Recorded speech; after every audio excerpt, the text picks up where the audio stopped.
നിർമ്മാതാക്കളുടെ സംഘടന വക്കീൽ നോട്ടീസ് അയച്ച സംഭവത്തിൽ പ്രതികരണവുമായി അമ്മയുടെ അഡ്ഹോക് കമ്മിറ്റി ഭാരവാഹി ജയൻ ചേർത്തല.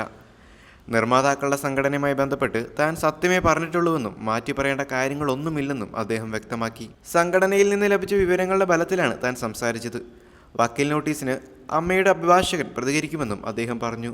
ഞാൻ ജയൻ എന്ന വ്യക്തി സംഘടനയെ പ്രതിനിധാനം ചെയ്യുന്ന ആളാണ്. നമുക്ക് സംഘടനയിൽ നിന്ന് ലഭിക്കുന്ന വിവരങ്ങളുടെ അടിസ്ഥാനത്തിലാണ് സംസാരിക്കുന്നത്.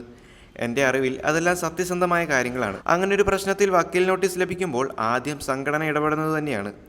സംഘടന അത് ഏറ്റെടുക്കും. സംഘടന അറിയാത്ത ഒന്നും ജയൻ എന്ന സാധാരണക്കാരനോ അഭിനേതാവോ സ്വന്തം ഭാഷയിൽ ഒന്നും നിർമ്മിച്ചെടുത്തിട്ടില്ല എന്ന് അമ്മയ്ക്ക് കൃത്യമായി ബോധ്യപ്പെട്ടിട്ടുണ്ട്. അതിനാൽ സംഘടന ആ വിഷയം കൈകാര്യം ചെയ്തോളുമെന്ന് എനിക്ക് ഉറപ്പ് തന്നിട്ടുണ്ടെന്ന് ജയൻ ചേർത്തല പറഞ്ഞു. ഇപ്പോൾ നടക്കുന്ന ചർച്ചകൾ ഒരിക്കലും സിനിമാ മേഖലയ്ക്ക് നല്ലതല്ല. സിനിമയിൽ നിർമ്മാതാക്കളുടെ സംഘടന വേണം, എക്സിബിറ്റർമാരുടെ സംഘടന വേണം, ടെക്നീഷ്യൻസിൻ്റെയും അഭിനേതാക്കളുടെയും സംഘടന വേണം. പക്ഷേ അത് പരസ്പരം ബഹുമാനത്തോടെ പോകണം.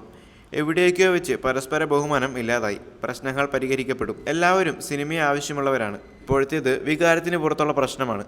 അത് തണുക്കുമെന്ന് തന്നെയാണ് വിശ്വാസമെന്നും അദ്ദേഹം അഭിപ്രായപ്പെട്ടു. ഈ വിഷയത്തിൽ തർക്കം പാടില്ലാത്തതാണ്. ചിലർ ചില കാര്യങ്ങൾ പറയുമ്പോൾ പ്രതികരിക്കാതിരിക്കാൻ പറ്റാത്തതുകൊണ്ട് പ്രതികരിച്ചു പോകുന്നതാണ്.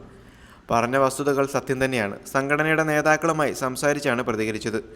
സംഘടനയ്ക്ക് വക്കീലുണ്ട്. വക്കീൽ പ്രതികരിക്കുമെന്നും ജയൻ ചേർത്തല വ്യക്തമാക്കി. ഇതെല്ലാം താങ്കളെ ലക്ഷ്യം വെച്ചുള്ള നീക്കമാണോ എന്ന മാധ്യമപ്രവർത്തകരുടെ ചോദ്യത്തോട് ജയൻ ചേർത്തല പ്രതികരിച്ചത് ഇങ്ങനെയാണ്. ഞാനൊരു സൂപ്പർ സ്റ്റാർ പോലും അല്ലാത്തയാളാണ്. എന്നെ എന്തിനാണ് ടാർഗറ്റ് ചെയ്യുന്നത്? വ്യക്തിപരമായ ആക്രമണമായി കാണുന്നേയില്ല. എനിക്കെതിരെയുള്ള അജണ്ടയായൊന്നും ഞാൻ കാണുന്നില്ല. ഞാൻ സത്യമേ പറഞ്ഞിട്ടുള്ളൂ. മാറ്റി പറയേണ്ട കാര്യങ്ങളുമില്ലെന്നും അദ്ദേഹം കൂട്ടിച്ചേർത്തു. എന്നാൽ ജയൻ ചേർത്തലയുടെ പ്രസ്താവന വന്നതോടുകൂടി കാര്യങ്ങൾ കുറച്ചുകൂടി അവതാളത്തിലായി എന്ന് വേണം പറയാൻ. അതിനിടയിൽ സിദ്ദിഖിന്റെ കുറ്റപത്രം വന്നതോടുകൂടി അമ്മ കൂടുതൽ പ്രശ്നങ്ങളിലേക്ക് പെട്ടിരിക്കുകയാണ്. ജൂൺ 1 മുതൽ സിനിമാ നിർമ്മാണം നിർത്തിവെക്കുമെന്ന പ്രൊഡ്യൂസേഴ്സ് അസോസിയേഷന്റെ തീരുമാനം എവിടെ വരെ പോകുമെന്ന് കണ്ടു തന്നെ അറിയണം. എന്നാൽ ജി സുരേഷ് കുമാറിന്റെ പ്രസ്താവനയ്ക്കെതിരെ ആന്റണി പെരുമ്പാറു വന്നതും വലിയ കോളിളക്കം തന്നെ സൃഷ്ടിച്ചിട്ടുണ്ട്. പ്രൊഡ്യൂസേഴ്സ് അസോസിയേഷന്റെ ഉള്ളിൽ തന്നെ ഇങ്ങനെയൊരു വിള്ളൽ നിൽക്കുമ്പോൾ മലയാള സിനിമയുടെ ഗതി ഇനി എങ്ങോട്ടാണെന്നും നോക്കി കാണേണ്ടതുണ്ട്.